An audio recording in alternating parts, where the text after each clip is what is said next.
สบายดีเนาะบรรดาน้องเรียนม .7 เนาะตามที่ได้ยินเข้ามานี่ในสุขเรียนนี้เนาะอยู่แขวงอุดมไซของพวกเราเนาะแล้วก็บรรดาแขวงต่างๆเนาะก็จะมีการสอบเสิ่งโดยการใช้เครื่องจักรกวดอยู่ในชั้นมัธยมตอนปลายหั้นเนาะที่จริงแล้วในการใช้จักรกวดนั้นทางคันถึงเขาก็ปฏิบัติกันมาในปีกายอยู่แล้วเนาะแต่อยู่ในแขวงเรายังบ่ได้รับการปฏิบัติมาเทื่อเนาะแต่ได้ยินเข้าว่าในปีนี้เนาะทางแขวงของพวกเราก็สิได้มีการสอบเสียงโดยการใส่จักรกวดเจียคะแนนเนาะฉะนั้นเพื่อเป็นข้อมูลให้บรรดาน้องเรียนเราเนาะได้ศึกษาไปก่อนล่วงหน้านั้นเนาะอาจารย์จะมาแนะนำเกี่ยวกับการประกอบอ่าข้อมูลเบื้องต้นใส่กับเจียคำตอบและสิมาแนะนำบางจุดที่สำคัญอยู่ในเจียคำตอบนั้นว่าเราควรที่จะเห็นว่าได้เนาะซึ่งที่เราจะต้องได้ค่าเกี่ยมนั้นอันที่หนึ่งก็คือต้องมีซ่อที่เป็นซ่อง B ก่อนเนาะแต่ก่อนที่เราจะเข้าหาเจียคำตอบนั้นอาจารย์สิมาแนะนำเกี่ยวกับรหัสของหัวบทก่อนเนาะเพราะว่าการใช้จักรกวดมันชัดเจนแต่มีคำว่าแต่เนาะแต่แนวใดเนาะยกตัวอย่างว่าถ้าน้องฮักไม้รหัสบ่ถูกหรือน้องไม้บ่ชัดเจนน้องคิดบ่ชัดเจนจากอาจจะบ่อ่านก็เป็นได้เมื่อจากบ่อ่านก็จะกวนบ่ได้คะแนนเช่นเดียวกันเนาะฉะนั้นการใช้จักรกวนมันชัดเจนแต่เราต้องประกอบข้อมูลให้ชัดเจนก่อนล่วงหน้ามันจึงสามารถกวนให้เราได้เนาะคือข้อมูลคอมพิวเตอร์นี่มันเป็นแบบนี้อยู่แล้วเนาะซึ่งว่ามันเฮ็ดเวียกได้ทันสมัยแต่ถ้าเราเฮ็ดบ่ถูกน้อยหนึ่งมันก็ผิดเพี้ยนไปเลยหั่นน่ะเนาะฉะนั้นเราไปเบิ่งรหัสก่อนเนาะก็จะมีรหัสแต่ละวิชามาให้เนาะคือบ่นี่เนาะรหัสวิชาสอบเซ็งเนาะมันจะมีคือในนี้เนาะจะมี2หัวบทเนาะหัวบทหนึ่งคือหัวบท A แล้วก็อีกหัวบทหนึ่งคือหัวบท B แสดงว่าวิชาหนึ่งจะมีอยู่2หัวบทด้วยกันเนาะหัวบท A หัวบท B แต่จำนวนข้อก็อาจจะคือกันแต่มีการสลับข้อให้เนาะแล้วหัวบท A ของภาษาลาวแม่นจะรหัสแม่น11หัวบท B แม่นรหัส12 112แล้วคณิตศาสตร์จะแม่น211หัวบท A เนาะและคณิตศาสตร์หัวบท B จะแม่น212และวิทยาศาสตร์ธรรมศาสตร์เป็นวิชาที่3นี่หัวบท A จะแม่น311หัวบท B จะแม่น312และวิชาวิทยาศาสตร์สังคมหัวบท A จะแม่น411หัวบท B จะแม่น412และวิชาภาษาอังกฤษนี้หัวบท A จะแม่น511หัวบท B จะแม่น512ซึ่งที่เราสังเกตเห็นอยู่ในนี้ก็คือมันต่างกันที่ตัวเลขข้างหน้าเนาะมันตัวต่างกันที่ตัวเลขข้างหน้าคือครับถ้าเป็นหัวบททำอิฐวิชาภาษาลาวนั้นข้างหน้าจะเป็นเลข1ถ้าเป็นหัวบทที่2วิชาคณิตศาสตร์ข้างหน้าจะเป็น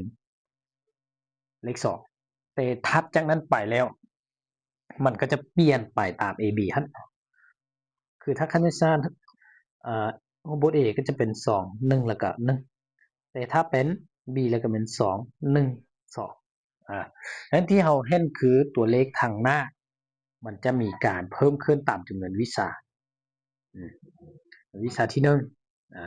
วิชาที่2วิชาที่3วิชาที่4วิชาที่5และตัวเลขทางหลังนั้นมันจะเพิ่มขึ้นตามจำนวนหัวบทคือหัวบท A หัวบท B และตัวที่คงที่นั่นคือตัวเครื่องกลางซึ่งนี่คือรหัสหัวบทที่ทุกครั้งเราเส้งถึงวิชาได้เราจะต้องนำเอารหัสตัวนี้ไปใส่อยู่ในเจียคำตอบเวลา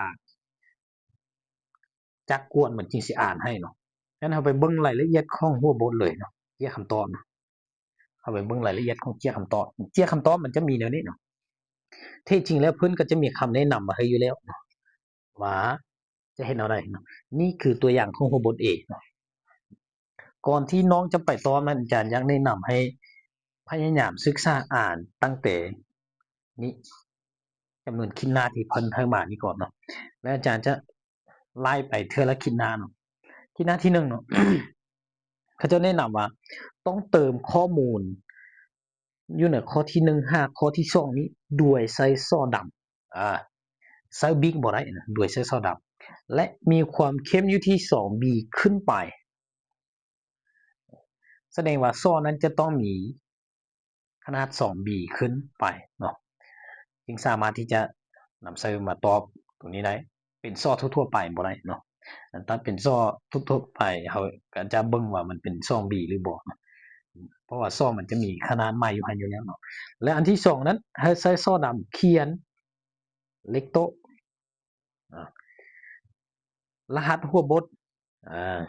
และก็ทาสีใส่ในวงมนของตัวเลขโต๊ะและรหัสหัวบทให้เข้มจนบ่เห็นตัวอักษรกขขงนั้นหมายความว่าเขาเน้นมาให้แล้วการทาสีนั้นจะต้องทาให้เข้มคล้ายคือกับบทนี้เลยเวลาไปทาสีเนาะส่วนอาจารย์จะอธิบายเพิ่มเติมหน่อยนึงเกี่ยวกับเลขโตและก็รหัสหัวบทตัวนี้ถ้าเพิ่นที่เคยเซ็ง HSK อยู่ในภาษาจีนอาจจะเข้าใจได้ดีอยู่แล้วเนาะเกี่ยวกับตัวนี้เนาะเดี๋ยวฮอดอาจารย์จะค่อยแนะนำให้เนาะแล้วบัดนี้ที่หน้าต่อไปเขาบอกว่าคำถาม1ข้อจะมีคำตอบถูกต้องเพียง1อันแสดงว่าน้องจะบ่สามารถที่จะไปทาสีใส่2ห้องแบบนี้ได้เนาะคือห้องนี้แล้วก็ห้องนี้ข้อนี้กับข้อนี้แบบนี้ข้อนั้นมันจะโมงค่ามันจะบ่อ่านคะแนนให้เจ้ามันจะตัดออกไปเลยนั่นน่ะเนาะนั้นเป็นข้อระมัดระวังเนาะสามารถใหม่ได้แต่ข้อเดียวนะแล้วกรณีมีการทาสีช่องคำตอบขึ้นไปเนี่ย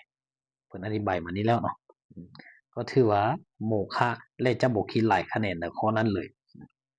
นั้นข้อควรระวังเนาะบางทีข้อนั้นเฮาก็ถูกอยู่แล้วแต่เฮาดันไปใหม่2ข้อหั้นนะเนาะก็จะเฮ็ดให้เฮาบ่ได้คะแนนข้อนั้นอันนี้เป็นข้อเสียของอ่าการกลัวด้วยจ้าเนาะถ้าเฮาลงไปทาได้2ข้อหรือว่าข้อหนึ่งอยู่ในนั้นอาจจะมีเข้มๆ2อันที่มันสามารถอ่านค่าได้มันก็จะตัดไปเลยเนาะและถ้าต้องการเปลี่ยนคำตอบให้ใส่อย่างลึบให้สะอาดเนาะบ่แม่นลึบธรรมดาน่ะสิเอาแนวนั้นเลยเนาะเราต้องคิดว่านั้นคือคะแนนต้องลึบให้มันสะอาดก่อนจึงค่อยไปเลือกข้อต่อไปเนาะนี่จึงแล้วต่อไปเพิ่นจะมีจำนวนเจียมาจำกัดให้เนาะนักสอบเสี่ยงผู้หนึ่งนี้จะได้รับเจียคำตอบเพียงแต่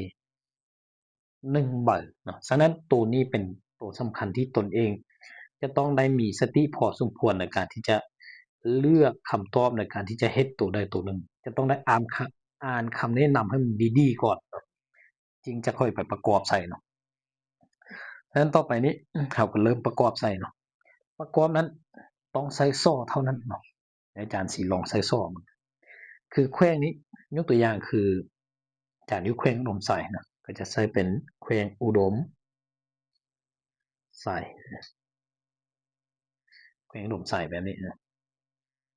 เวลาเขียนก็ต้องเขียนให้งามกว่าอาจารย์หน่อยนึงเนาะและศูนย์สอบเซ็งสมมุติว่าศูนย์สอบเซ็งนี้เป็นอ่าโมโซให้คุ้มซะนะหรือว่าใส่เรียนจานก็ได้นะโมโซ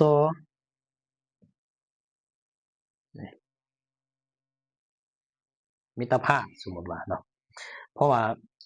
ที่จริงแล้วศูนย์สอบเซ็งมิตรภาพบ่มีเนาะแต่อาจารย์ใช้เป็นตัวอย่างอาจจะมีศูนย์โมโซเมืองไซศูนย์โมโซแขวงศูนย์โมโซให้คุ้มจำนวนนี้ไปเนาะเฮาตกไปเซ็งอยู่ศูนย์ได้ก็ไปเซ็งอยู่ศูนย์นั้นแล้วบ่นี้ศูนย์กับโรงเรียนสองอันนี้จะแตกต่างกันหน่อยนึงเนาะยกตัวอย่างว่าเจ้าอยู่เจ้าอยู่มิตรภาพนะแต่เจ้าไปเซ็งอยู่ห้วยคุ้มบ่อนนี้จะต้องใส่ห้วยคุ้มใส่โมโซให้คุ้มแต่บ่อนนี้จะต้องใส่โรงเรียนของเฮาใส่เนาะคือบ่อนนี้จะต้องใส่โรงเรียนนี่มส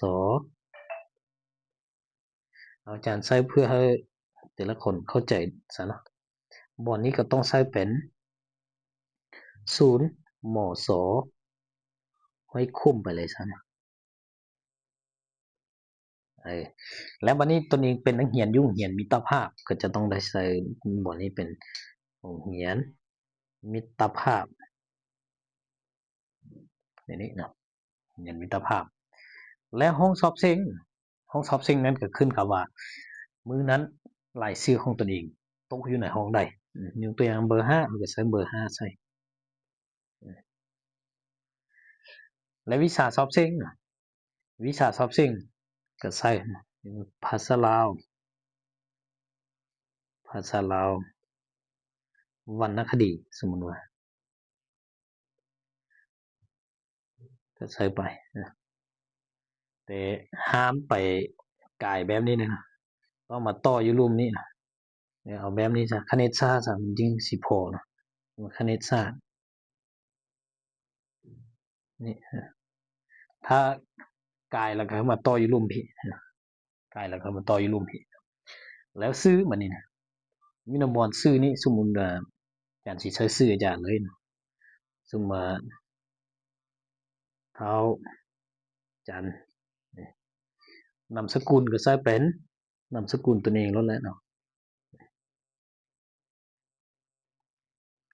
ใส่มันเต็มใส่เล็กโต๊ะมันส่วนเล็กโต๊ะของอาจารย์นี่อยู่ที่0456สมมุติว่าต้องเขียนซะนี้เลยเนาะและรหัสหัวบทบัดนี้เราก็จะต้องไปเบิ่งบ่นี้คณิตศาสตร์เด้คณิตศาสตร์นี่จะต้องได้ไปเบิ่งอยู่บ่นี้คณิตศาสตร์นี่ได้หัวบท A บ่หรือหัวบท B ถ้าหัวบท B ก็ใส่2ใส่บทนี้ก็จะมาใส่เป็น2 1 2วันเดือนปีชอบเซ้งเด้สมมุติว่าเซ้งวันที่20ไปเดือน6วันที่27สมมุติว่าเดือน6ปี2025เขียนใส่เนาะแล้วหลังจากนั้นเอาไปเบิ่งอยู่ในภาคส่วนต่อไปภาคส่วนต่อไปนี้เฮาก็เอาเลขโตที่เฮาเขียนซะบ่นี้มาเขียนใส่0มีอยู่ทางหน้าแล้วเฮาก็ใส่ไปเลยเนาะ4 5 6แบบนี้แล้วขั้นตอนในการที่จะไปทาสีใส่ตัวเลขโตนั้นอาจารย์ว่าถ้าเพิ่นเคยเซ้ง HSK แล้วก็จะเข้าใจดีเนาะแต่ถ้าเพิ่นบ่เคยเซ้งก็จะมาเบิ่งแบบนี้เนาะคือเลขโตตำแหน่งที่2นั้นให้มาเบิ่งแถวที่2นี่ว่ามันอยู่ในมันเป็นเลขหยังเดี๋ยวนี้คือแม่นเลข4ก็ต้องมาท่าอยู่เลข4นี่ต้องท่าอยู่ในวนออกมานอกแบบนี้ครับเต็มดำๆไปเลยเนาะดำๆในนี้ไปเลยเนาะแล้วตำแหน่งต่อไปห้องต่อไปตำแหน่งที่3นี่ก็มาเบิ่งห้องที่3เป็นเลข4คือกันแล้วก็มาท่าใส่เลข4นี่จำอยู่ไหนแล้วก็ออกมานอกนี่ให้มันเป็นวงดีๆอ้อมให้มันเข้มๆดำๆไปเลยเนาะแล้วต่อไปตัวนี้ตำแหน่งที่4ก็ไปเบิ่งว่ามันอยู่ที่เท่าไหร่เล็ง5เนาะเอาไปใส่เนาะท่าใส่เล็ง5แบบนี้ให้เข้มๆเลยเข้มเท่าที่สามารถเห็นได้แล้วก็ปรับให้มันงามม่วนงามๆได้เนาะแล้ววันนี้ต่อไปตำแหน่งต่อไปแม่นเลข6เขาก็ไปท่าซะบ่นี่ท่าใส่ตำแหน่งที่เป็นเลข6นี่แล้วอันนี้เน้นให้เบิ่งให้มันทึกดีๆแท้ๆเนาะถ้าทึกบ่ดีมันก็จะผิดเพี้ยนไปคือกันเนาะเพราะว่าการกลัวโดยจักนี่มันต้องเบิ่งอยู่ที่รหัสเท่านั้นเนาะแล้วต่อไปรหัสหัวบทเฮามีรหัสหัวบทแม่น2 1 2ถ้าเอาไม้2 1 2เข้าจะฮู้ว่าเป็นหัวบท B เป็นวิชาคณิตศาสตร์หัวบท B อยู่แล้วเนาะนั้นเวลานี้เราก็มาทาคือเก่าเนาะตำแหน่งนี้ห้องที่1นี่ก็คือเลข2ก็ทาเลข2ใส่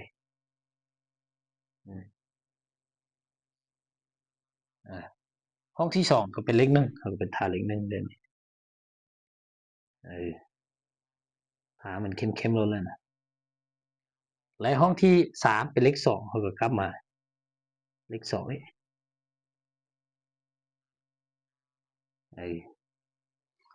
หลังจากนั้นหมดแล้วเนาะจึงค่อยไป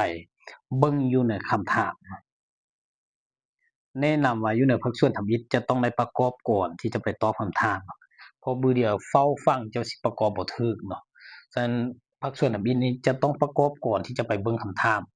ก่อนเลยเนาะแล้วในส่วนของคำถามนี่อาจารย์จะข้อตัวอย่างเพียงแต่อันน่ะ2กรณีเนาะกรณีที่1เนาะยกตัวอย่างข้อที่1นี่เราฮู้ว่าข้อขวยถึกแล้วเราก็ไปไม้เลยเนาะไม้ก็ต้องหลักการเดียวกันถ้าสีอยู่ไหนแล้วก็อ้องมานอกนี่ตามเส้นขอบนี่ถ้ามันเข้มๆดำๆไปเลยเนาะได้แล้วเนาะแล้วบัดนี้ข้อกรณีที่2บังเอิญเราไปลงไม้คนนี้แต่คิดไปคิดมานี่โอ้ข้อที่งัวๆได้ถึกเนาะเราก็ต้องไปลบให้มันสะอาดไปโลดเนาะลบให้มันหมดสะอาดไปเลยเนาะหลังจากนั้นจะค่อยมาใหม่อยู่ในข้อที่เราคิดว่ามันถึกนี่เปลี่ยนใหม่ของงัวๆแบบนี้อาจารย์ก็สิตัวอย่างประมาณนี้เนาะฉะนั้นวันนี้นำมื้อนี้อาจารย์ก็สิมีแต่แนวนี้เนาะฉะนั้นอันนี้เป็นทิศทางพื้นฐานเนาะให้น้องๆผู้ที่จะกล้าเกี่ยมสอบเซ็งจบชั้นม.7เนาะจะได้เป็นแนวทางในการเบิ่งว่าเราสิเฮ็ดแนวใดเพราะว่าเรื่องการกวดด้วยเครื่องจักรนี่ก็คืออธิบายเบื้องต้นหั้นเนาะถ้ากรณีเราฮักเฮ็ดเราท่าอยู่แต่สีเข้มบ่พอมันบ่สามารถอ่านได้มันก็จะตัดข้อนั้นบ่หลายคะแนนให้เรานะเนาะฉะนั้นเราจะต้องได้ท่าให้มันเข้มๆและท่าให้มันดีๆบ่แม่นท่า J1 ป้า J1 แบบนั้นเนาะฉะนั้นน้องใดที่กำลังที่จะกล้าเกี่ยมสอบเซ็งก็สามารถเอาคลิปวิดีโอของอาจารย์นี้เป็นแนวทางในการอันน่ะเบิ่งก่อนล่วงหน้าเนาะ